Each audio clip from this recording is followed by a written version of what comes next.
As we walked up the main road, the huge beluga roared low overhead. It's a novelty to hear an aeroplane these days, so I looked up. I was surprised to see, as well as the plane, the dark crescent silhouette of a swift. It was the only one amid several twittering house martins. There was a lot of blue in the sky as the grey slab-like clouds of the last few days were broken up. The relentless wind had become a breeze. There were a few walkers around, and I was surprised to see a lay-by filled with 3 cars. A lone chiff-chaff called from the birch copse at the top of the hill. The bracken is getting so tall and dense that it's getting difficult to see beyond.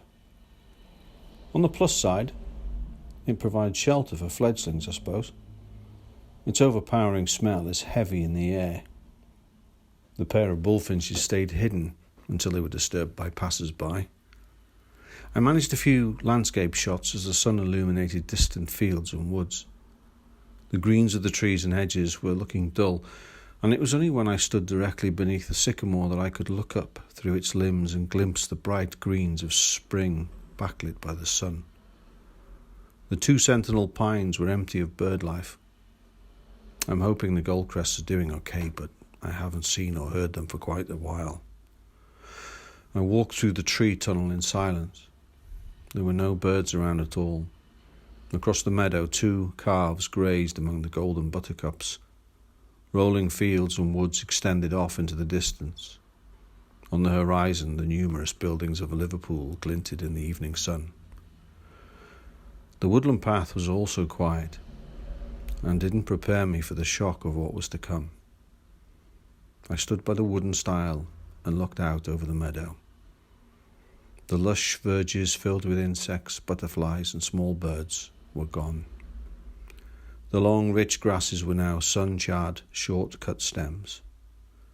The huge bramble patch that had buzzed with bees, been the nesting site of willow warblers and chiff-chaffs, was decimated, replaced with bare earth and short grass. All the breeding butterflies and the endangered bladebirds were gone.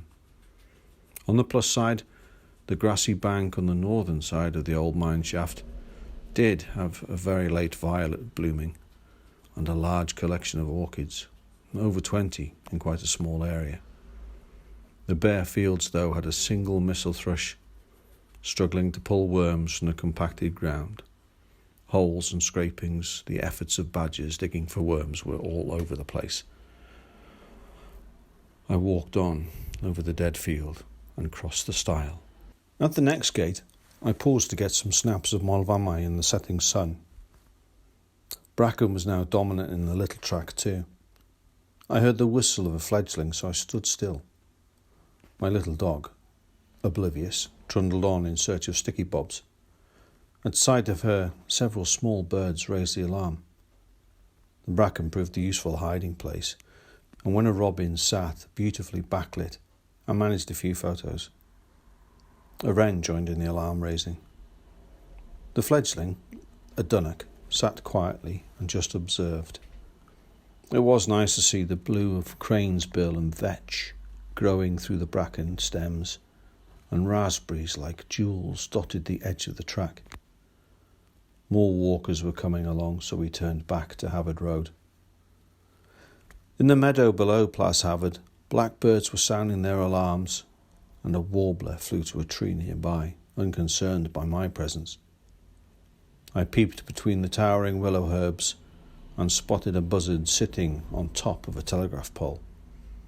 I just managed a quick snap before it silently glided off. A song thrush sang, and a couple of elusive blackcaps warbled from dense hedges as we passed by on our way home.